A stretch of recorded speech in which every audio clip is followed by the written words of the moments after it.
ప్రభువైన యేసుక్రీస్తు నామములో మీకందరికీ శుభములు. ఈ నెలలో 2వ ఆదివారం దేవుని వాక్యాన్ని ధ్యానించే అవకాశాన్ని దేవుడు మనకి కలుగజేసినందులకు నేను దేవుణ్ణి స్తుతిస్తూ ఉన్నాను. అయితే ఈరోజు మనం క్రమంగా ధ్యానించేటువంటి తిమోతి పత్రికలో నుండి మనం ధ్యానం చేయటం లేదు కానీ వేరే అంశాన్ని మనం ధ్యానం చేయబోతూ ఉన్నాం. మరి నిన్న మొన్నటి దినాల్లో ఈ సువార్త పరిచర్యకు వెళ్ళడం, నిన్న బాగా లేటుగా రావటం, చాలామంది మరి అలసిపోయి ఉన్నారు. అయినప్పటికీ కూడా ఆలయానికి అందరూ వచ్చినందుకు నేను దేవుణ్ణి స్తుతిస్తూ ఉన్నాను. సో ఈ క్రమంలో మరి తిమోతి పత్రికను ఈ రోజున మనం ధ్యానం చేయలేకపోతున్నాం కానీ బహుశా వచ్చే వారం మిషనరీ సండే కనుక ఆ తర్వాత ఆదివారం మరలా మనం దాన్ని కంటిన్యూ చేస్తాం కనుక ఆ విషయాలు జ్ఞాపకం చేసుకొని తిమోతి పత్రికను చదువుతూ ఉండాలని నేను మిమ్మల్ని కోరుతూ ఉన్నాను. దేవుని కార్యాలను పాడు చేసేవాడు అపవాది సంబంధి. దేవుని కార్యాలను చేయువాడు దేవుని సంబంధి. సో ఈ రోజున నీవు దేవుని పక్షమా అపవాది యొక్క పక్షమా అనే విషయాన్ని గురించి మనం కొంచెం ఆలోచించేద్దాం. మన చుట్టూ ఉన్నటువంటి లోకంలో రకరకాలైనటువంటి భయంకరమైన విష సంస్కృతులు ఉన్నాయి. అందులో ఒకటి తమ యొక్క ప్రాబల్యాన్ని స్థిరపరచుకోవటానికి ఇతరుల యొక్క కీర్తి ప్రతిష్టలను దెబ్బతీయటం, అపనిందలు వేసి నేరాలు మోపి వారి యొక్క కీర్తిని ఎక్కువ చేసుకోవటానికి ప్రయత్నం చేయటం, ఇది లోకంలో జరుగుతూ ఉన్నటువంటి ఒక విష సంస్కృతి. అయితే విచారకరంగా కొన్నిసార్లు ఇలాంటి సంస్కృతిని మనం సంఘాలలో కూడా చూస్తూ ఉన్నాం. అది చూడటమే కాదు, దినదినానికి పెరిగిపోతూ ఉంది. అందుచేత ఈ విషయాన్ని అడ్రస్ చేయటం ఎంతైనా అవసరమని నేను భావించాను. సో దేవుని యొక్క ఆత్మచేత ప్రేరేపించబడిన వాడిని వాక్యంలోని కొన్ని సంగతులను నేను మీకు చూపించాలని ఆశపడుతూ ఉన్నాను. ప్రకటన గ్రంథంలో 12వ అధ్యాయంలో 10వ వచనంలో ఇలాంటి సంస్కృతికి పితరుడైనటువంటి వాడు ఎవడో, మూల పితరుడు ఎవరో ఆ వ్యక్తి యొక్క చరిత్ర ఈ 12వ అధ్యాయంలో రాయబడింది. ప్రకటన గ్రంథం 12వ అధ్యాయంలో అందులో 10వ వచనం, మీరు 9-10 వచనాలు నేను చదువుతాను, మీరు జాగ్రత్తగా చూడండి. కాగా సర్వలోకమును మోసపుచ్చుచు అపవాది అనియు సాతాననియు పేరుగల ఆది సర్పమైన ఆ మహాఘట సర్పము పడద్రోయబడెను. అది భూమి మీద పడద్రోయబడెను, దాని దూతలు దానితో కూడా పడద్రోయబడిరి. మరియు ఒక గొప్ప స్వరము పరలోకమందు ఇలాగు చెప్పుట వింటిని, రాత్రింబగళ్ళు మన దేవుని ఎదుట మన సహోదరుల మీద నేరము మోపువాడైన అపవాది పడద్రోయబడి ఉన్నాడు గనుక ఇప్పుడు రక్షణయు శక్తియు రాజ్యమును మన దేవుని వాయను, ఇప్పుడు అధికారము ఆయన క్రీస్తు దాయను. అలాగని 12వ వచనం, పరలోకమా పరలోక నివాసులారా ఉత్సహించుడి, భూమి సముద్రమా మీకు శ్రమ, అపవాది తనకు సమయము కొంచెమే అని తెలుసుకొని బహుక్రోధము గలవాడై మీ యొద్దకు దిగి వచ్చి ఉన్నాడని చెప్పాను. యోహాను పద్మాసు ద్వీపములో పరవాసి ఉన్నప్పుడు దేవుడు అతనికి అంత్య దినాలలో జరిగేటువంటి సంగతులను దర్శన రూపంగా వివరిస్తూ వచ్చాడు. అందులో ఇదొక దర్శనం. ఈ దర్శనంలో అపవాది దేవుని యొక్క సన్నిధి నుండి ఎలా పడద్రోయబడాడో, ఎందుకు పడద్రోయబడ్డాడో అనే విషయాలు రాశారు. దీనితో పాటు జకర్యా గ్రంథాన్ని కూడా మనం చదివాం. జకర్యా గ్రంథంలో యెహోషువ అనే ఒక యాజకుని గురించి మాట్లాడతాడు. ఆ యాజకుని గురించి మాట్లాడినప్పుడు ఆ యాజకుని మీద సాతాను నిలువబడి అపనిందలు మోపుతూ ఉంటే దేవుడు ఆయనకు నీతి వస్త్రములను తొడిగించి తన సన్నిధిలో నిలబెట్టి ఇలా చెప్పాడు, నువ్వు గనక నా మాట వింటే నువ్వు నా సన్నిధిని నిలబడతావు, ఎప్పటికీ నిలబడతావు. రెండు విరుద్ధమైనటువంటి సంఘటనలను సూచించినటువంటి దర్శనాలు ఇవి. అక్కడ జకర్యాకి కలిగింది, ఇక్కడ యోహానికి కలిగింది. యోహానికి కలిగినటువంటి దర్శనములో దేవుని యొక్క సన్నిధిలో నుంచి ఒక వ్యక్తి త్రోసివేయబడ్డాడు. జకర్యాకు కలిగినటువంటి దర్శనములో ఒక వ్యక్తి దేవుని సన్నిధిలో స్థాపించబడ్డాడు. ఇంత తేడా ఉంది రెండు దర్శనాలు. అసలు ఆ వ్యక్తి ఎందుకు స్థాపించబడ్డాడు, ఈ వ్యక్తి ఎందుకు త్రోసివేయబడ్డాడు అని మనం ఆలోచన చేస్తే వీరిద్దరి యొక్క విషయాన్ని మనం చూస్తే మనకు అసలు విషయం అర్థమవుతుంది. మొట్టమొదటిగా ఇక్కడ అపవాదిని గురించి మనం గమనిస్తే ఈ అపవాది యొక్క స్వభావాన్ని గురించి మాట్లాడుతున్నాడు. 9వ అధ్యాయంలో అపవాదికి ఉన్న రకరకాల పేర్లు చెప్పాడు. ఎన్ని పేర్లు చెప్పాడు? అపవాది, సాతాను, సర్పము, మహాసర్పము, మహాఘట సర్పము అని చాలా చెప్పాడు. ఆ సాతాను యొక్క, అపవాది యొక్క, ఘట సర్పం యొక్క, మహాఘట సర్పం యొక్క నేచర్ ఏంటి, స్వభావం ఏంటి అనేది 10వ వచనంలో చెప్పాడు. రాత్రింబగళ్ళు మన దేవుని ఎదుట మన సహోదరుల మీద నేరము మోపువాడైన అపవాది. అపవాది యొక్క స్వభావం ఇది. ఈయన పనేంటంట? దేవుని సన్నిధిలోనికి వెళ్ళి దేవుని ప్రజల మీద నేరం మోపడం. ఈ పని ఎప్పుడెప్పుడు చేస్తాడు? రాత్రింబగళ్ళు, ఫుల్ టైం మినిస్టర్, పూర్తి కాలపు సేవ చేస్తాడంట. ఎలాంటి సేవది? సహోదరులను నిందించేటువంటి సేవ, లేక దేవుని ప్రజలను నిందించేటువంటి సేవ, దేవుని ప్రజల మీద నేరాలు మోపేటువంటి సేవ పూర్తి కాలం చేసేటువంటి మూల పురుషుడు లేక మూలమైన వ్యక్తి, స్థాపకుడు ఎవరు అంటే అపవాది అన్నమాట. ఇది అపవాది యొక్క స్వభావం. ఈ లక్షణం మనుష్యులది కాదు, ఈ లక్షణం దేవుని సంఘానిది కాదు. ఈ లక్షణం, ఈ స్వభావం ఎవరిదంటే అపవాది యొక్క స్వభావం ఇది. అయితే ఈ అపవాదితో పాటు కలిసి కొంతమంది పనిచేస్తూ ఉన్నారు. అందులో మొదటి కోవలో మనం చెప్పుకోగలిగినటువంటి వారు ఎవరంటే అపవాదితో పాటు దేవుని మీద తిరుగుబాటు చేసినటువంటి దేవుని యొక్క దూతలు. వీరినే అపవిత్రాత్మలు అని కూడా మనం చెబుతాం. దుష్టాత్మలు, అపవిత్రాత్మలు.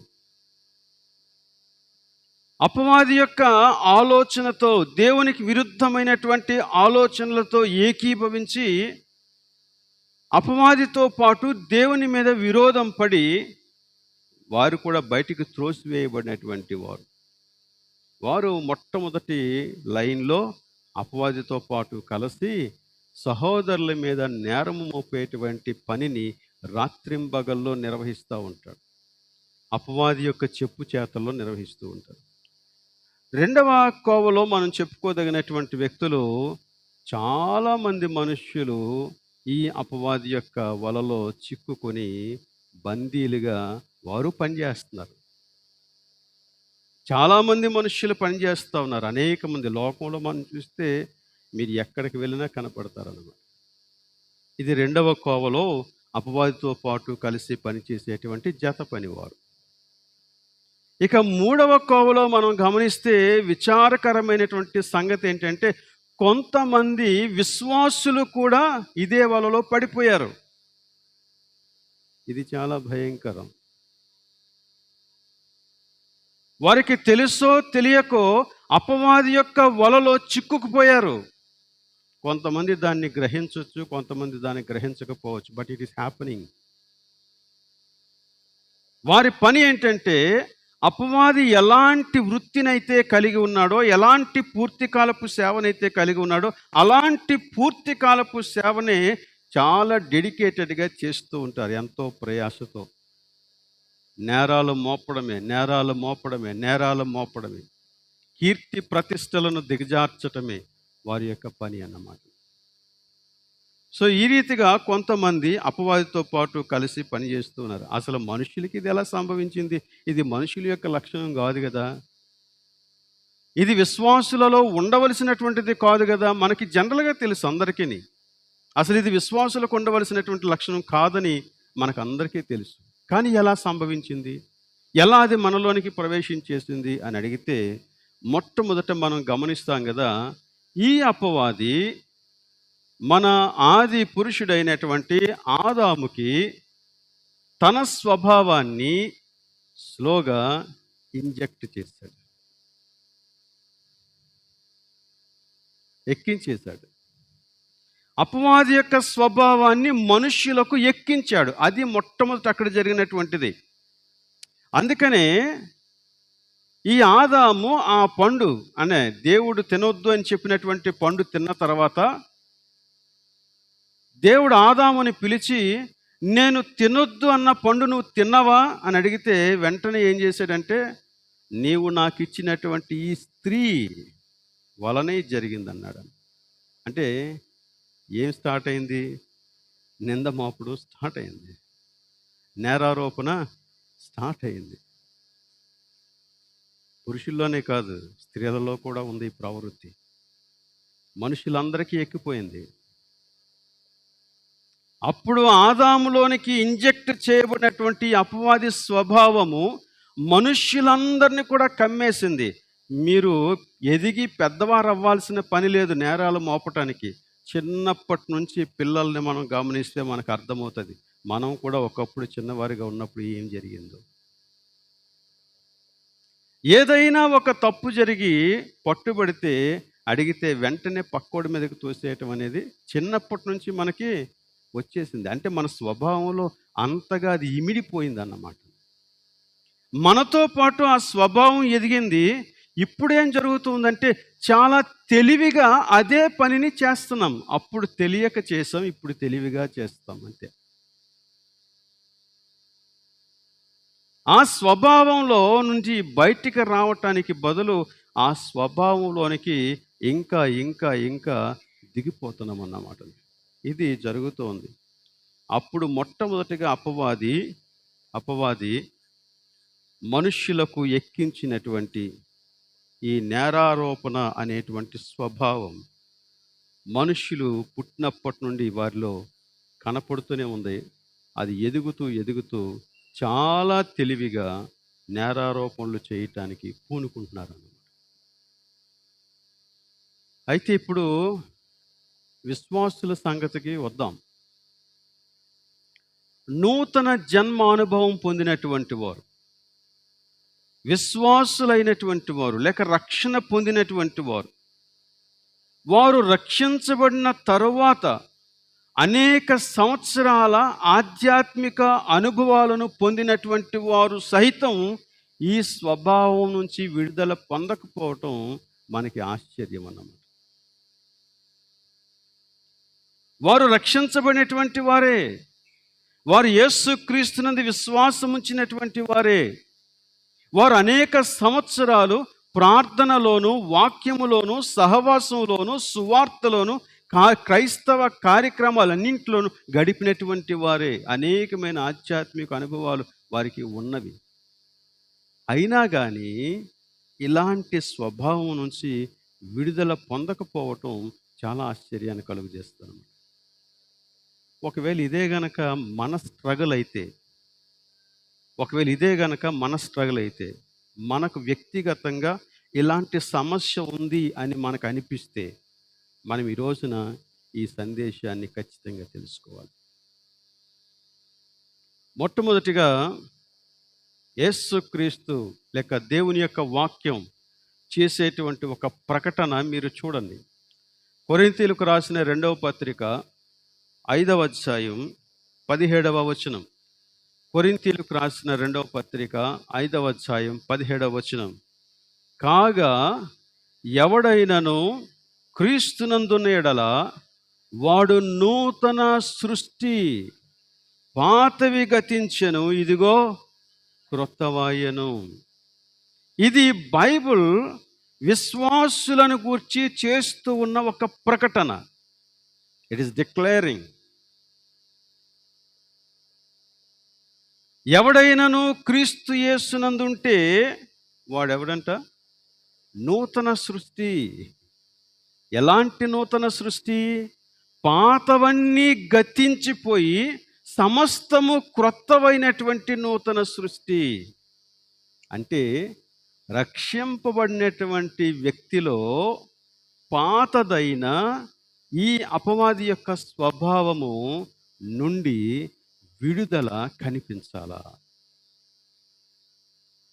నువ్వు నూతన సృష్టి. No more your old person. నీవిక పాతదైన పాప స్వభావాన్ని పోషించాల్సిన వ్యక్తివి కావు.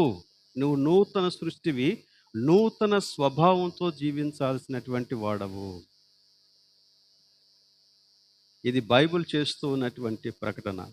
విశ్వాసులైన వారికి అందరికీ ఈ ప్రకటన చెందుతుంది. నువ్వు క్రీస్తు యేసునందు ఉన్నవాడవైతే నువ్వు నూతన సృష్టి. పాతవి గతించిపోయాను, క్రొత్తవి ఆయను, క్రొత్తవాయను. అయితే ఈ పాతది గతించిపోయి క్రొత్తదైనటువంటి మన స్వభావాన్ని గురించి మరొక ప్రకటన చేస్తూ ఉన్నది బైబిల్ ఫిలిప్పీ పత్రికలో. అది ఇంకా బాగుంటుంది. ఫిలిప్పీ పత్రికలో 2వ అధ్యాయంలో 12-13 వచనాలలో మనము దీనికి సంబంధించిన సంగతిని చూస్తాం. కాగా నా ప్రియులారా,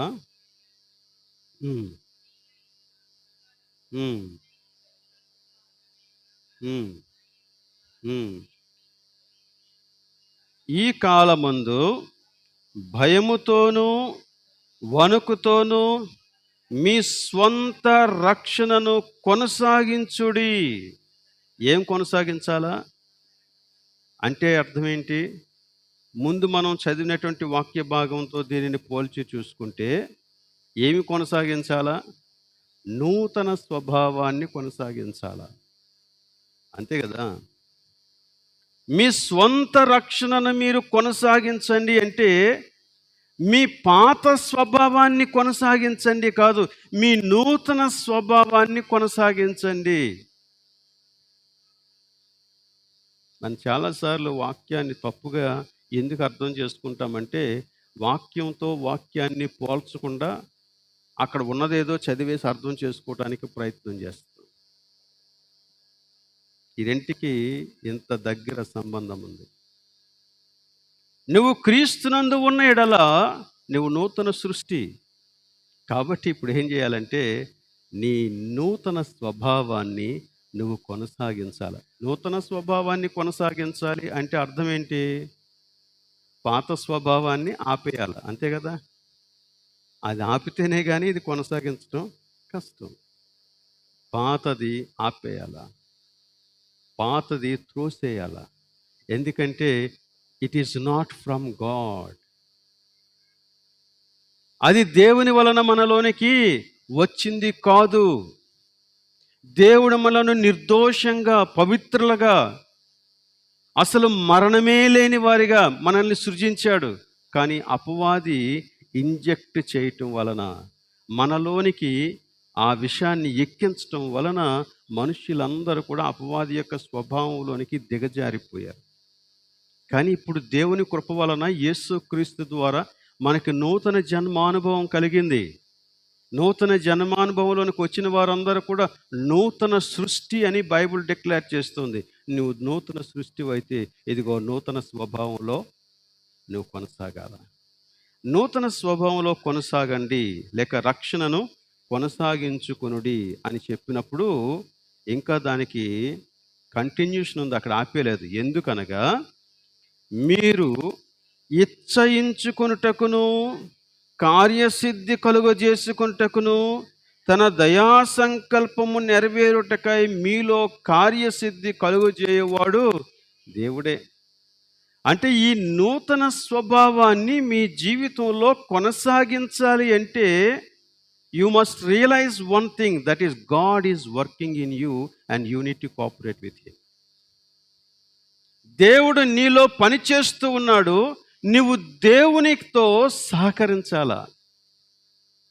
కొన్నిసార్లు డాక్టర్స్ దగ్గరికి కొంతమంది పేషెంట్స్ వెళ్ళినప్పుడు వాళ్ళు చాలా ప్రయత్నం చేసి patient is not cooperating, so we can't do anything అని వదిలేస్తారు.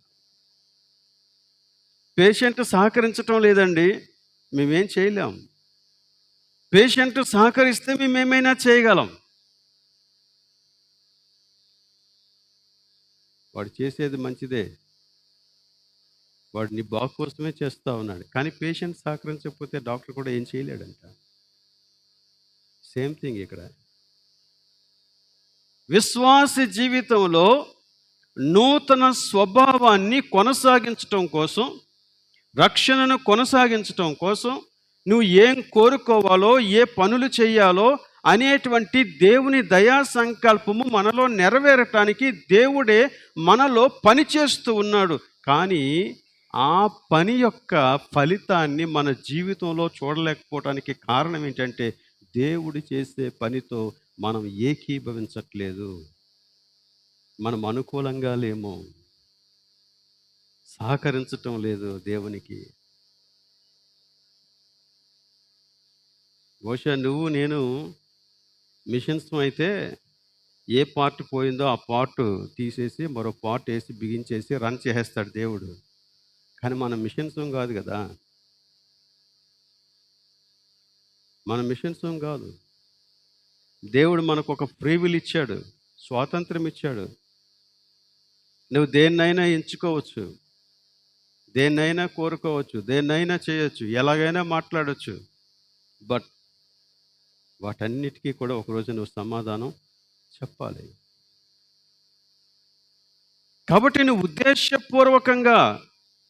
ఉద్దేశపూర్వకంగా దేవుడు నాలో పని చేస్తూ ఉన్నాడు గనక నేను ఆయనతో కలిసి జీవిస్తాను అని ఉద్దేశపూర్వకంగా దేవుని పనితో నువ్వు ఏకీభవిస్తేనే తప్ప ఈ నూతన స్వభావాన్ని నీలో కొనసాగించడం సాధ్యం కాదు. అందుకే ఇక్కడ 2 మాటలు చూడండి.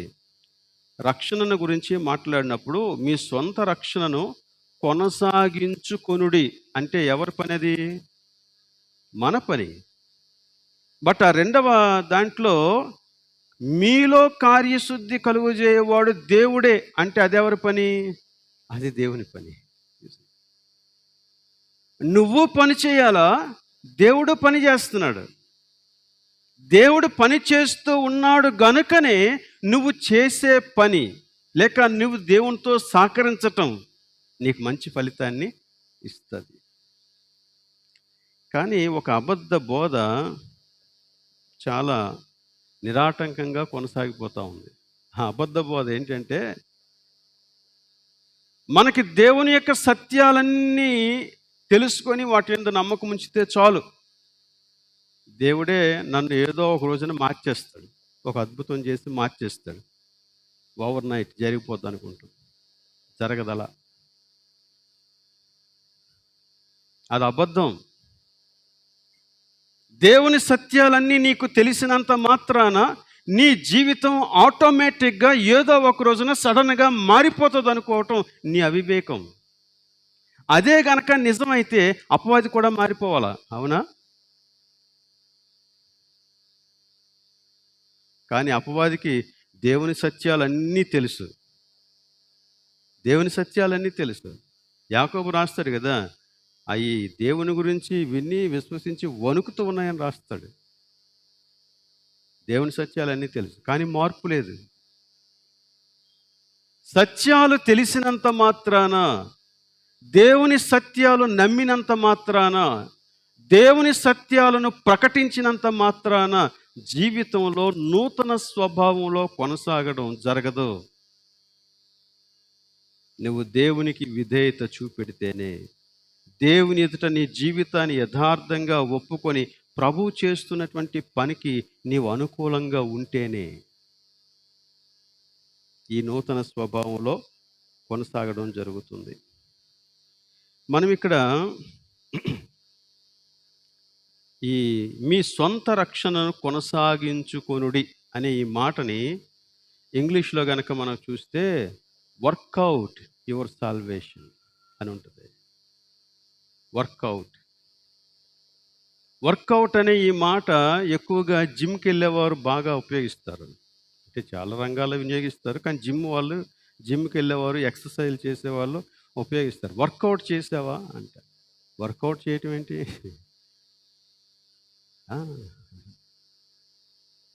వ్యాయామం చేయటం. వర్కౌట్ చేసావా? నీ శరీరాన్ని నువ్వు ఫిట్గా ఉంచుకోవాలనుకుంటే నువ్వు వర్కౌట్ చేయాలా. వర్కౌట్ చేయటం అంటే ఊరికనే జిమ్కి వెళ్ళి ఏదో ఒకటి తొక్కడం, ఏదో ఒకటి ఎత్తడం కాదు. There is a discipline. ఒక క్రమం ఉంది, ఒక క్రమశిక్షణ ఉంది. ప్రతిదీ కూడా టైం ప్రకారంగా చేస్తారు. ఈవెన్ రెస్ట్ కూడా ప్లాన్ చేసుకుంటారు వాళ్ళు. That's workout. అలాంటి మాట ఇక్కడ వినియోగించాడు. మీ రక్షణను మీరు కొనసాగించండి అంటే మన యొక్క జీవితంలో ఈ నూతన స్వభావము, దేవుడు నూతన సృష్టిగా చేసినటువంటి ఈ నూతన స్వభావములో మనం కొనసాగాలి అంటే ఖచ్చితంగా దాని విషయంలో మనస్సు పెట్టి ఒక నిర్ణయం తీసుకొని దేవుడు చేయమన్నటువంటి పనులన్నీ కూడా ఒక క్రమశిక్షణతో చేస్తూ ఆయనకి విధేయత చూపిస్తూ జరిగించటమే ఈ వర్కౌట్ అన్నమాటని. Everyday you need to practice it. ప్రతిరోజు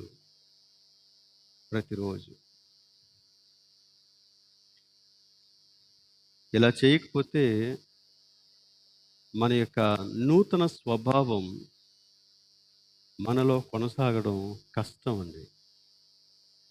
ఇది ఎవరో కొందరి యొక్క సమస్య కాదు, ఆల్మోస్ట్ క్రైస్తవులందరి యొక్క సమస్య ఇదే. వారికి తెలుసు వారు రక్షించబడ్డారని, వారికి తెలుసు వారు దేవుని యందు నూతన సృష్టి అని, వారికి తెలుసు పాత స్వభావం ఒకటి ఉంది, నూతన స్వభావం ఒకటి ఉందని. కానీ వారు నూతన స్వభావంలో కొనసాగలేకపోవటానికి కారణం ఏంటంటే they are not working out with God. దేవునితో కలిసి వారు ఒక క్రమశిక్షణతో విధేయత చూపి పని చేయటం లేదు. ఇదే మనందరి యొక్క సమస్య, మనందరి సమస్య. అందుకనే మనకి తెలిసినా మనం ఫెయిల్ అయిపోతున్నాం. మనకు అర్థమవుతుంది ఆధ్యాత్మిక జీవితం ఏంటో, మనకు అర్థమవుతుంది నేను ఇలా మాట్లాడకూడదు అని, మనకు అర్థమవుతుంది నా ప్రవర్తన ఇలా ఉండకూడదు అని. అయినప్పటికీ కూడా వై ఆర్ వి ఫెయిలింగ్ అంటే it is because we are not with the lord. దేవుడు పని చేస్తూ ఉన్నాడు, కానీ దేవునితో కలిసి మనం పని చేయట్లేదు.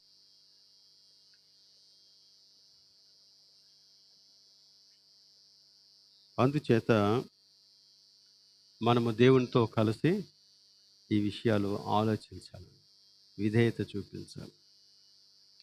No matter how religious you are, నువ్వెంత మతాశక్తి కలిగిన వాడవైనా ఇందులో నుంచి బయటపడితేనే కానీ నువ్వు దేవుని దృష్టిలో ఇష్టమైన వాడివిగా ఉండలేవు. దేవుడు ఈ విషయంలో మనలను ప్రేమిస్తూ ఉన్నాడు గనుకనే ఆయన మనలో పని చేస్తూ మనలను ఆ పాత స్వభావంలోంచి బయటకు తీసుకొచ్చి నూతన స్వభావంలోని ఎదిగింప చేయటానికి ఆయన రోజు పని చేస్తూ ఉన్నాడు. మనల్ని ప్రేమిస్తూ ఉన్నాడు కాబట్టి. యేసుక్రీస్తు ఈ భూమి మీద జీవించిన దినాలలో పరిసయ్యులను గురించి మీకు బాగా తెలుసు. ఈ పరిసయ్యులు చాలా మతాశక్తి కలిగినటువంటి వారు. వారు చేసే వృత్తి ఏంటంటే ధర్మశాస్త్రాన్ని ఉపదేశించడం. ధర్మశాస్త్రోపదేశకులు వారు. దేవుని యొక్క ధర్మశాస్త్రాన్ని వివరించేటువంటి వీరితో యేసుక్రీస్తు చాలాసార్లు ఎదుర్కోవాల్సి వచ్చింది వారిని. కారణం ఏంటి? సమస్య ఏంటి అంటే వారు స్వనీతి పరులు. వారి స్వనీతితో వారు ఏం చేస్తారంటే వారు తమ్మును తాము చాలా నీతిమంతులమని అనిపించుకోవటానికి నీతి బోధలు చేస్తారు. ఇతరులు ఏమైనా తప్పు దొరుకుతుందేమో అని వారి తప్పులలో వారిని రెడ్ హ్యాండెడ్గా పట్టుకోవడానికి నిరంతరం కాచుకొని ఉంటారన్నమాట. అంతేకాదు వారు ఇతరులను నిందించటానికి ఎప్పుడు చూస్తూనే ఉంటారు. ఈ 3 క్వాలిటీస్ పరిసయ్యుల్లో మనం చూస్తాం. మతం విషయానికి వస్తే చాలా మతాశక్తి పరులు. ధర్మశాస్త్రం విషయానికి వస్తే వారికి తెలిసినంత ధర్మశాస్త్రం ఎవరికి తెలియదు. ఈ చివరి నుండి ఆ చివరి వరకు వారు చాలా బాగా కంఠస్థం చేసినటువంటి వారు. బోధించే విషయంలో వారికి వారే సాటి. కానీ ప్రభు వారిని ఎదుర్కొన్నాడు. అయ్యో వేషధారులైన శాస్త్రులారా, పరిసయ్యులారా అని వారిని గుచ్చి గుచ్చి మాట్లాడాడు. కారణం ఇదే. కాబట్టి యేసుక్రీస్తు వారు ఎంత మతాశక్తి కలిగిన వారినైనా వారిని విడిచిపెట్టలేదు. పైగా ఏమన్నాడో తెలుసా? మీరు అబ్రహాము పిల్లలం అని మీరు చెప్పుకుంటారే కానీ మీరు అబ్రహాము పిల్లలు కారు, మీరు మీ తండ్రి సంబంధులు. మీ తండ్రి ఎవరో తెలుసా అంటాడు. అంతే అంటాడు. వాడు మొదటి నుండి అబద్ధము ఆడేవాడు, అబద్ధానికి జనకుడు. వాడి పని మొదటి నుంచి అదే. And you are children of him. మీరు ఆయన పిల్లలు అని మతాశక్తి కలిగినటువంటి వారిని, సమాజం ఎవరినైతే చాలా ఉన్నతమైన వారిని భావించి వారి వైపుకు చూస్తుందో అలాంటి వారిని పట్టుకొని మీరు అపవాది యొక్క పిల్లలు అంటే అది ఎంత భయంకరమైనటువంటి మాట. సో ఈ రోజున ఈ విషయాలన్నిటినీ నేర్చుకుంటున్న మనం ఆలోచించాలా. అపవాది ఇంజెక్ట్ చేసినటువంటి ఆ స్వభావాన్నే ఇంకా కొనసాగిస్తూ ఉన్నామా, లేక రక్షణను కొనసాగిస్తూ ఉన్నామా? ఆ స్వభావాన్నే కొనసాగిస్తూ ఉన్నామా, లేక రక్షణను కొనసాగిస్తూ ఉన్నామా? ఇది మనం గమనించవలసినటువంటి విషయం. యేసుక్రీస్తు తన పరిచర్యలో ఒక సంగతి చెప్పాడు. యోహాను సువార్త 3:16 బాగా తెలుసు మనకి, కానీ దాని తర్వాత వచ్చిన 3:17 లోకమునకు తీర్పు తీర్చుటకు ఆయన రాలేదు. మరి ఎందుకు వచ్చాడు? లోకము తన కుమారుడైన యేసు ద్వారా రక్షణ పొందుటకే దేవుడు ఆయనను లోకములోనికి పంపించెను. అంటే ఇప్పుడు యేసుక్రీస్తు యొక్క పరిచర్యకిని అపవాది యొక్క పరిచర్యకిని ఎంత తేడా ఉందో చూడండి. దేవునిలో ఉన్న వారిని ఎలాగైనా పడగొట్టడం అపవాది యొక్క పని అయితే, అపవాది యొక్క చెరలో మగ్గిపోతున్నటువంటి వారిని విడిపించటం యేసుక్రీస్తు యొక్క పని. అపవాది కూల్చటానికి ప్రయత్నం చేస్తూ ఉన్నాడు, యేసుక్రీస్తు కట్టడానికి ఆయన పని చేస్తూ ఉన్నాడు. అపవాదిది ప్రయత్నమే, కానీ దేవునిది పని. It happens, it gives a definite result. కాబట్టి ఈ విషయాన్ని మనం గుర్తించాలి. ఇంకా ఏమంటాడో చూడండి. హెబ్రీయులకు రాసిన పత్రిక 7వ అధ్యాయం 25వ వచనంలో అక్కడ యేసుక్రీస్తు పరలోకంలో తండ్రి కుడి పార్శ్వన కూర్చుని చేస్తూ ఉన్నటువంటి పనిని గురించి మాట్లాడుతూ, ఆయన మనలను సంపూర్ణముగా రక్షించుట కొరకే విజ్ఞాపన చేస్తూ సజీవుడై ఉన్నాడు అంటాడు. మీరు ఆ వచనమంతా తర్వాత చదువుకోండి. అందులో ఉన్న కొన్ని మాటలు నేను మీకు చెప్తాను. ఆయన మనలను సంపూర్ణముగా రక్షించుట కొరకు, ముందేమో రక్షణ పొందుటకే అన్నాడు, తర్వాత సంపూర్ణముగా రక్షణ అంటున్నాడు. అవును, నువ్వు యేసుక్రీస్తుని విశ్వాసం ఉంచినప్పుడు, నీ పాపములు ఒప్పుకొని యేసుక్రీస్తుని స్వంత రక్షకునిగా అంగీకరించినప్పుడు నువ్వు రక్షించబడ్డావు. కానీ దాని యొక్క సంపూర్ణత ఇంకా నువ్వు చూడలేదు. దాని సంపూర్ణతను నువ్వు చూడాలంటే ఇదిగో యేసుక్రీస్తు ద్వారానే అది సాధ్యం. ఆయన యేసుక్రీస్తు ద్వారా మన హృదయాల్లో పనిచేస్తున్నాడు. అలానే దేవుడు యేసుక్రీస్తు ద్వారా మనకిచ్చినటువంటి వాక్యము ద్వారా దేవుడు మనలో పనిచేస్తూ ఉన్నాడు. అలానే యేసుక్రీస్తు ద్వారా అనుగ్రహింపబడిన పరిశుద్ధాత్మ మనలో ఉన్నాడు, ఆయన ద్వారా పనిచేస్తూ ఉన్నాడు. ఈ అన్నింటి ద్వారా కూడా దేవుడు మనలో పనిచేస్తున్నాడు. అంతేకాదు, తోటి విశ్వాసుల ద్వారా కూడా దేవుడు మనలో పనిచేస్తున్నాడు. నీవు నాకు దీవెనకరంగా ఉండాలి, నేను నీకు దీవెనకరంగా ఉండాలి. కానీ నిన్ను కోల్చటానికి నేను, నన్ను కోల్చటానికి నువ్వు కాదు. విశ్వాస జీవితం, సహవాస జీవితం, సంఘ జీవితం అందుకొరకు కాదు. మనం ఒక కుటుంబంగా పిలువబడినప్పుడు ఈ కుటుంబంలో ప్రతి ఒక్కరి యొక్క అభ్యున్నతికి, అభివృద్ధికి కృషి చేస్తారు. కృషి చెయ్యాలి. అప్పుడే ఇది సంఘం అనిపించుకుంటుంది. యేసుక్రీస్తు చేసే పని అదే. ఆయన రక్షించటానికే వచ్చాడంట, తీర్పు తీర్చడానికే కాదు అన్నాడు.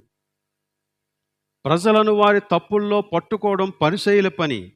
పాపం చేసినటువంటి స్త్రీని తీసుకొచ్చి యేసుక్రీస్తు ఎదుట నిలబెట్టడం వారి పని. కానీ యేసుక్రీస్తు అయితే అంత ఘోరమైనటువంటి పాపిని కూడా క్షమించి మార్చటం యేసుక్రీస్తు యొక్క పని. సో నువ్వు దేవుని బిడ్డవైతే దేవుని పని చేయాలా? నీలోనూ జరగాల, సంఘములోనూ జరగాల.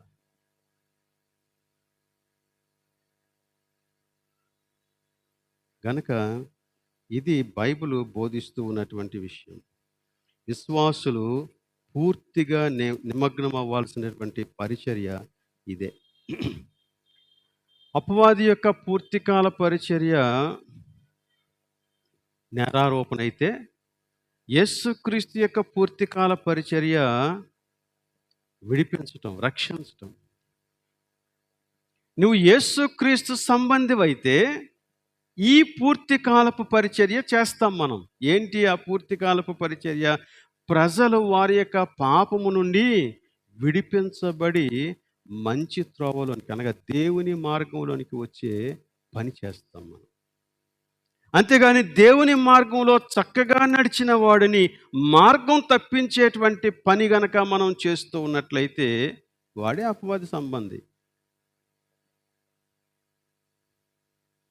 దేవుని పనికి ఆటంకంగా మనము నిలవకూడదు. అపవాది చేసేటువంటి పని అది, దేవుడు చేసే పని అది. జకరియా గ్రంథంలోనికి ఒకసారి రండి. జకరియా గ్రంథం 3వ అధ్యాయం. పాత నిబంధన గ్రంథంలో చివరి నుంచి 2వ పుస్తకం జకరియా. ఈ జకరియా గ్రంథంలో 3వ అధ్యాయంలో మొదటి 7 వచనాలు మనం చదివాం. దాన్ని మరలా ఒకసారి నేను చదువుతాను, జాగ్రత్తగా మీరు చూడాలని నేను కోరుతున్నాను. మరియు యెహోవా ఎదుట ప్రధాన యాజకుడైన యెహోషువ నిలవబడెను. ఈ యెహోషువ మనకి మోషే తర్వాత నాయకత్వం వహించిన యెహోషువ కాదు. ఆ యెహోషువ ఈ యెహోషువ ఒకటి కాదు. ఇక్కడ యెహోషువ అనేటువంటి ఈ మాట ఒక వ్యక్తిని గూర్చినది అనే దానికంటే ఇది ఒక సూచనగా వాడబడినటువంటి పేరు అని మనం చెప్పుకోవచ్చు. ఈ యెహోషువ ప్రధాన యాజకుడు. అంటే దేవుని ప్రజలందరికీ ప్రతినిధి. దేవుని ఎదుట ప్రధాన యాజకుడు. అంటే యెహోషువ అనే ఈ వ్యక్తి దేవుని ప్రజలందరినీ రిప్రజెంట్ చేస్తున్నాడు. సో యెహోషువ అంటే దేవుని ప్రజలందరూ కూడా ఉన్నట్లు లెక్క. సో యెహోషువ నిలువబడుటయు. ఇప్పుడు ప్రక్కన ఎవరున్నారు? సాతాను ఫిర్యాది అయి. సాతాను యొక్క పని అదే కదా, ఫిర్యాదులు చేయటం. సాతాను ఫిర్యాది అయి అతని కుడి పార్శ్వమున నిలువబొట్టయు నాకు కనపరచెను. నాకు అంటే ఎవరు? జకర్యా. జకర్యా చూస్తున్నాడు ఈ దర్శనాన్ని. అప్పుడు ఏం జరిగిందో చూడండి.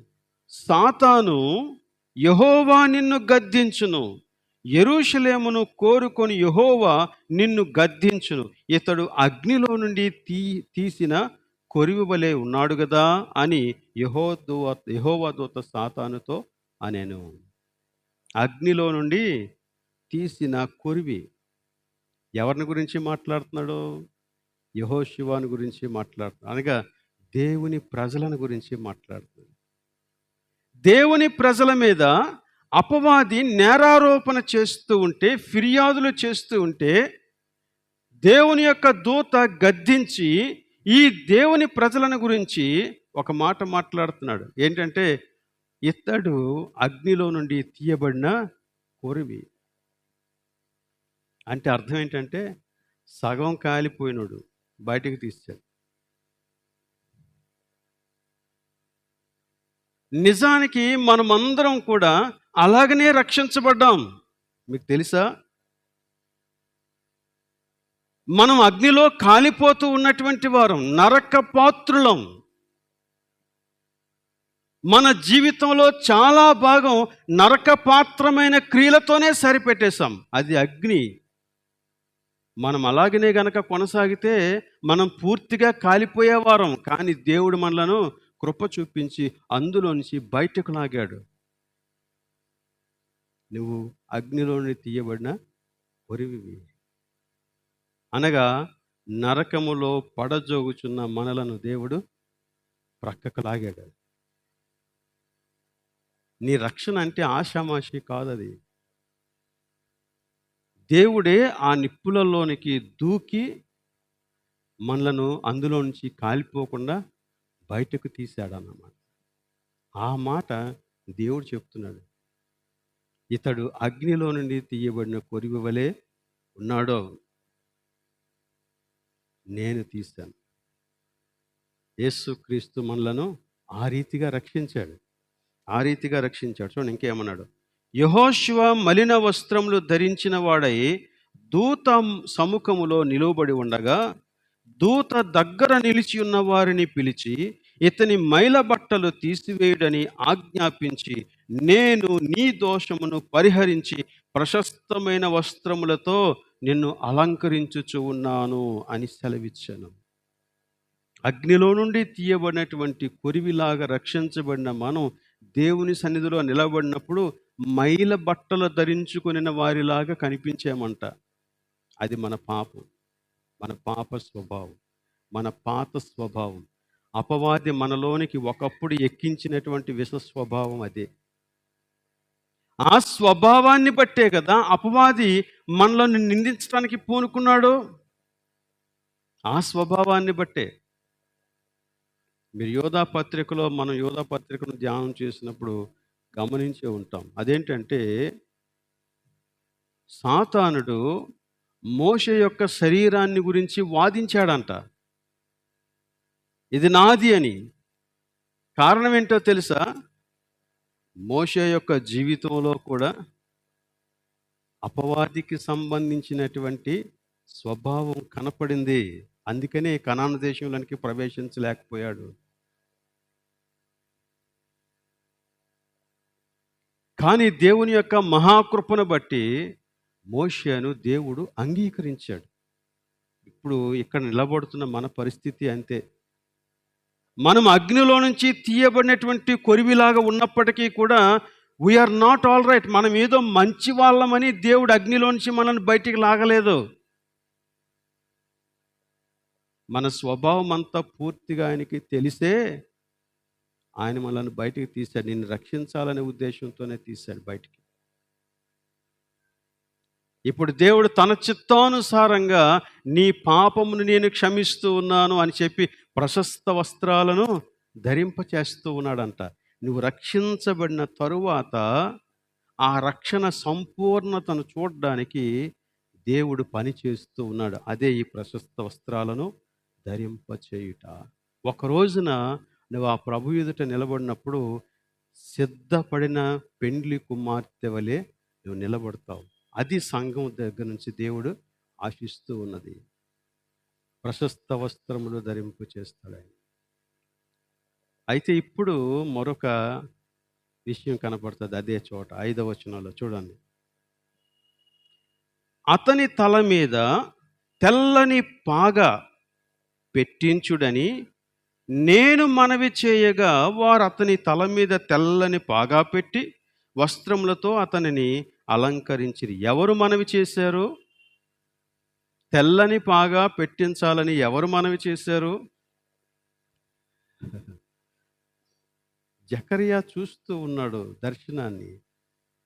జకర్యా దేవుని ప్రవక్తగా, దేవుని సేవకునిగా, దేవుని ఎదుట నిలవబడినటువంటి అగ్నిలో నుండి తీయబడినటువంటి ఈ కొరివి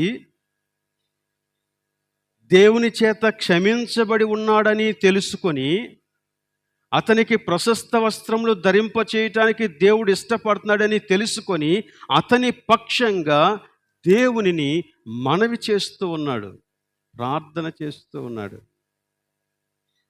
అతనికి పాగా పెట్టించండి, తల మీద పాగా పెట్టించండి.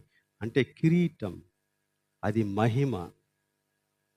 అంటే ఇప్పుడు చూడండి, ఇక్కడే మనకి తెలుస్తూ ఉన్నటువంటి ఒక అద్భుతమైనటువంటి పరిచర్య ఏంటి అంటే, నా కోసం, నా మహిమ కోసం, నేను దేవుని ఎదుట ఆ మహిమలో పాలుపంపులు పొందటం కోసం నువ్వు నా కోసం ప్రార్థన చేయాలా, అలాగనే నేను నీ కోసం ప్రార్థన చేయాలా.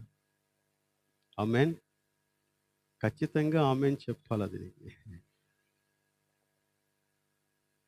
నేను నీ కోసం ప్రార్థన చేయవలసి ఉంది. ఎందుకంటే దేవుడు తన కార్యాన్ని నీ జీవితంలో పరిపూర్ణం చేస్తూ ఉన్నాడు. ఆయన పరిపూర్ణం చేస్తూ ఉండగా నేను కూడా దేవునితో పాటు కలిసి నీ జీవితం నిజంగా ఆ మహిమలో నిలబడాలని, ఆ దేవుని ఎదుట ఆ కీర్తి నీకు కలగాలని నేను కూడా ఆశతో ప్రార్థన చేయాలి. మన పరిచర్య ఇది, నేరారోపణ మన పరిచర్య కాదు. సో ఇప్పుడు మనకు అర్థమవుతుంది ఎవడు దేవుని పక్షంగా ఉన్నాడో, ఎవడు దేవుని పక్షంగా లేడో. తప్పులను పట్టుకొని ఊరేగేవాడు దేవుని పక్షంగా లేడు. తప్పు కనపడినప్పుడు ఆ వ్యక్తి కోసం ప్రేమతో దేవుని ఎదుట విజ్ఞాపన చేసిన వాడు దేవుని పక్షంగా ఉన్నాడు. ఒకవేళ ఎవరైనా మంచి చేస్తే దాని గురించి ఊరంతా చాటు, కానీ చెడు చేస్తే ఆ వ్యక్తితో మాట్లాడు, ఆ వ్యక్తితో మాట్లాడు. ఆ వ్యక్తి కోసం ప్రభు ఎదుట ప్రార్థన చేయి. అలా మనం ఒకరి కోసం ఒకరం ప్రార్థన చేసుకునేటువంటి వారమైతే అసలు ఈ సంఘం యొక్క మహిమే వేరుగా ఉంటుంది. అది దేవుడు కోరుకున్నటువంటి మహిమ, అది దేవుడు కోరుకునేటువంటి మహిమ. మనం ఒకరి కోసం ఒకరం ప్రార్థన చేయాల్సిన వారు.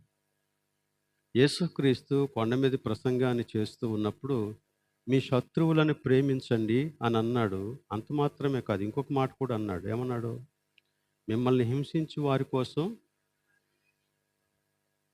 The other side of the coin, the other side of the coin ఏంటంటే, వాడు నన్ను హింసిస్తున్నాడు, వాడు నా మీద నేరారోపణ చేస్తున్నాడు, వాడు నా గురించి తప్పు మాటలు మాట్లాడుతున్నాడు, నా మీద అబండాలు వేస్తూ ఉన్నారు. Now what should I do? నేనేం చేయాలి? నేనేం చేయాలి అంటే నేను దేవుని ఎదుటికి వెళ్ళి వారి కోసం ప్రార్థన చేయాలి. ఇలా ప్రార్థనలో ఒక వ్యక్తిని ఎత్తి పట్టుకున్నప్పుడండి, నువ్వు ఆ వ్యక్తి మీద ఇంకా పగ పట్టలేవు, కక్ష సాధించాలని అనుకోలేవు, దుష్ప్రచారం చేయలేవు. అంత మాత్రమే కాదు, ఒకవేళ పొరపాటున ఆ వ్యక్తి ఆధ్యాత్మిక జీవితంలోంచి జారిపోతూ ఉన్నట్లయితే నువ్వు పరుగు పరుగున వెళ్ళి ఆ వ్యక్తిని ఎత్తి పట్టుకుంటావు. అది నీ పరిచర్య అవుతుంది. ఇలా మనం ఒకరిని ఒకరం చేతులు ఎత్తి పట్టుకునేటువంటి పరిచర్య చేయువాడు దేవుని పక్షంగా నిలిచేవాడు, జారిపోకుండా. నిన్న 1.5 కిలోమీటర్లు పైకి కొండెక్కాం. అలా కొండెక్కుతూ ఉంటే మమ్మల్ని నడిపిస్తున్న ఒక పాస్టర్ గారు, ఇప్పుడండి నిజంగా ఐక్యతను చూడగలుగుతున్నామన్నాడు ఆయన. ఎందుకు అంటే ఒకరికి ఒకరు ఎంత సహకరించారో, ఎంత సహకరించారో. ఒకళ్ళు ఎవరైనా అలసిపోయి కూర్చుండిపోతే వారితో పాటు ఇంకా కొంతమంది కూర్చున్నారు అక్కడ. ఎందుకు ఎందుకు కూర్చున్నారు? ఆ వ్యక్తి మరలా బలపడి మళ్ళీ నడిచే వరకు వాళ్ళ కోసం వెయిట్ చేశారన్నమాట. అసలు మేము మొదట అనుకున్నది ఏంటంటే, ఎవరు ఎక్కగలరో, ఎవరు ఎక్కలేరో, ఎంతమంది మధ్యలో ఆగిపోతారో అనుకున్నాం. నిజంగా ఒక ఇద్దరు తప్పించి మిగిలిన వారందరూ కూడా, ఎక్కటానికి మొదలుపెట్టిన వారందరూ కూడా చివరి వరకు కూడా ఎక్కారు. 1.5 కిలోమీటర్లు ఎక్కడమే. ఎలా సాధ్యమైంది అంటే, it is due to the cooperation of each other, encouragement of each other. ఒకరికి ఒకరు తోడుగా నిలిచినందున అది సాధ్యమైంది. మన ఆధ్యాత్మిక జీవితంలో సాధ్యం కాదా? అవుతుంది, అవుతుంది. అవ్వాలి అంటే ఇప్పుడు మనం కొన్ని ఆపాల. ద ఫస్ట్ థింగ్ ఏం చేయాలంటే, నింద మోపేటువంటి మనస్సుని మనలో నుంచి బయటికి పంపించాల. The first step. Second step ఏంటంటే, వారి కోసం ప్రార్థన చేసేటువంటి మనస్సుని మనలో అమర్చుకోవాలి. దీన్ని ఇంకొక రకంగా చెప్తాను. సాతాను యొక్క ఆత్మ నిందించు ఆత్మ, కాబట్టి దానికి చోటు ఇవ్వద్దు. Get it out.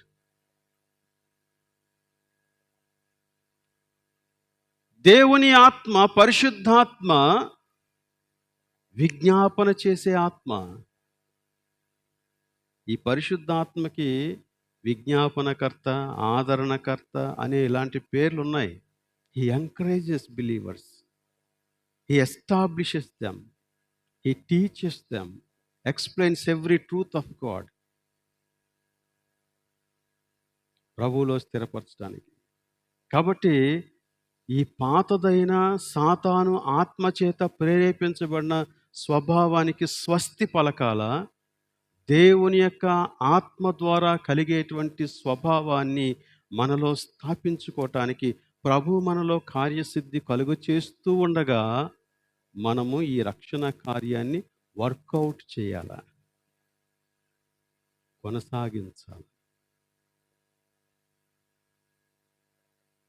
అలా చేస్తే we will stand as one army. ఇది మన వ్యక్తిగత జీవితంలోనూ జరగాల, దేవునితో నిలబడటం, మన కుటుంబాల్లో జరగాల, మన సంఘాలలో జరగాల, ప్రతి చోట జరగాలి. జరిగితే అప్పుడు మనం దేవుని యొక్క ఆశీర్వాదాన్ని చూడగలుగుతాం. ఇంకొక రెఫరెన్స్ మనం చూసి ముగించేసుకుందాం. యోహాను పత్రిక, మొదటి పత్రిక 5వ అధ్యాయం 16వ వచనం చదవండి. యోహాను మొదటి పత్రిక 5వ అధ్యాయం 16వ వచనం. తన సహోదరుడు మరణము కాని పాపము చేయగా ఎవడైనా చూచిన యెడల అతడు వేడుకొనును అంటే ప్రార్థన చేయును. అతనిని బట్టి దేవుడు మరణకరము కాని పాపము చేసిన వారికి జీవము దయచేయును. ఎంత గొప్ప వాగ్దానం అండి ఇది. నువ్వు ప్రార్థన చేస్తే దేవుడు జీవం దయచేస్తాడంట. ఎవరి కోసం ప్రార్థన చేస్తే? ఎవడైనా పాపము చేసినటువంటి సహోదరుడు నీకు కనపడితే వాడి కోసం, వాడి పక్షంగా నువ్వు దేవుని సన్నిధిలో వేడుకో. మనకి ఈ అధ్యాయంలో 14వ వచనం బాగా పరిచయం, కానీ 16వ వచనం అంత పరిచయం లేదు. 14వ వచనం ఏంటి? ఆయనను బట్టి మనకు కలిగిన ధైర్యం ఏమనగా, ఆయన చిత్తానుసారంగా మనం ఏది అడిగినా అది మనకు బాగా పరిచయం. ఏది అడిగినా ఉంది కదా. అసలు ఏది అడగాలంటే ఇది అడగాల.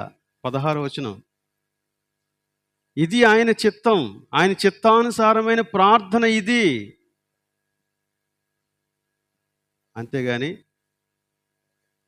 పచారాల కొట్టుకెళ్ళి, అదే కిరాణా కొట్టుకెళ్ళి, లేకపోతే మాల్కి వెళ్ళి ఈ సబ్బు కొనుక్కోవటం దేవుని చిత్తమా, ఈ సబ్బు కొనుక్కోవటం దేవుని చిత్తమా, ఈ చీర తీసుకోవటం దేవుని చిత్తమా, ఈ షర్ట్ తీసుకోవటం దేవుని చిత్తమా అని అడగటం కాదు. అది అసలు దేవుని చిత్తానుసారమైన ప్రార్థనే కాదు.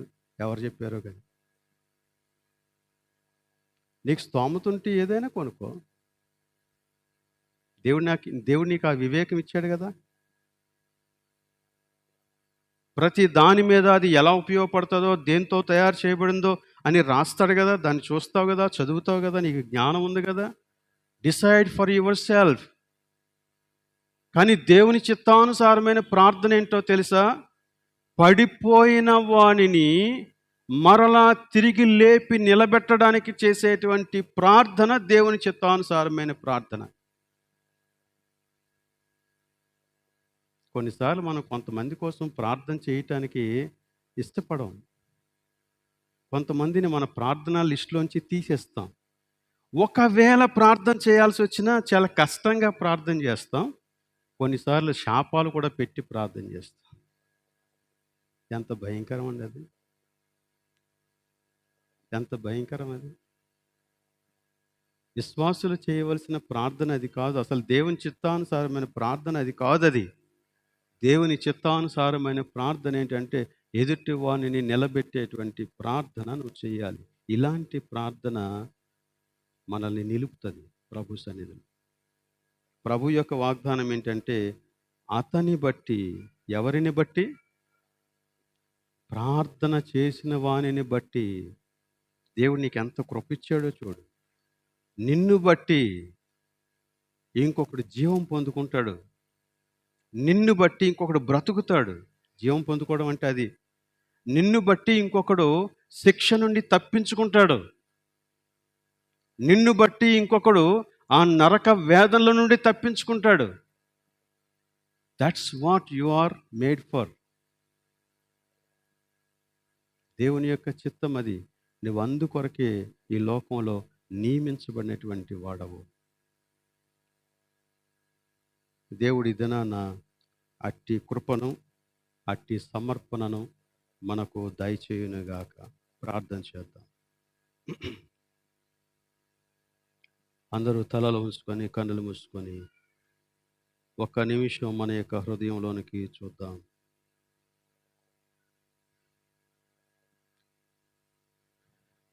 నీవు దేవుని పక్షంగా ఉండి పని చేస్తూ ఉన్నావా? అపవాది పక్షంగా ఉండి పని చేస్తూ ఉన్నావా? దేవుని పక్షంగా ఉండి పని చేసేటువంటి వానికి దేవుడు ఇచ్చేటువంటి దీవెన, ఆశీర్వాదం గొప్పవి.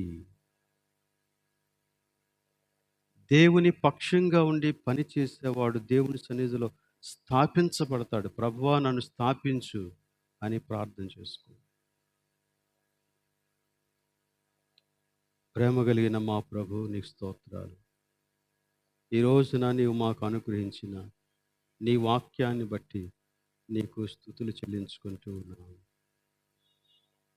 తండ్రి, మమ్మల్ని మీరెంతవరకు నడిపించారు నాయనా. మా శక్తిని బట్టి, మా భక్తిని బట్టి, మా తెలివితేటలను బట్టి మేమింతవరకు రాలేదు. కేవలం నీ కృపను బట్టే.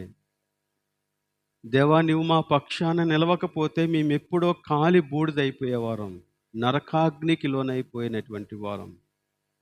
అగ్నిలో నుండి తీసిన కొరివి వలె మమ్మల్ని తీసావు ప్రభువా, నీకు స్తోత్రాలు చెల్లిస్తూ ఉన్నాం. మా పాపమును, మా మలినమును నీ రక్తములో కడిగి మాకు ప్రశస్తమైన వస్త్రములను ధరింపచేయు దేవుడవు నీవు. నీకు స్తోత్రాలు తండ్రి. మా రక్షణను సంపూర్ణము చేయువాడవు నీవు. మమ్మును నీ సన్నిధిని మహిమతో అలంకరించు దేవుడవు నీకు స్తోత్రాలు. గనుక నీవై పని చేస్తూ ఉండగా, నీవు మాలో ఈ కార్యసిద్ధి కలుగజేస్తూ ఉండగా ప్రభువా, మేము నీతో కలిసి పనిచేసే వారంగా, జత పని వారంగా ఉండగలుగునట్లు మాకు సహాయం దయచేయండి. మేము ఒకరిని ఒకరు నిలబెట్టుకోవడానికి, ఒకరిని ఒకరు ప్రోత్సహించుకోవటానికి, ఒకరిని ఒకరు స్థాపించుకోవటానికి మాకు సహాయం దయచేయండి. నీకే స్తుతులు చెల్లిస్తూ ఈ ప్రార్థన మా ప్రభువును రక్షకుడైన యేసు నామములో అడుగుచున్నాం తండ్రి. ఆమేన్.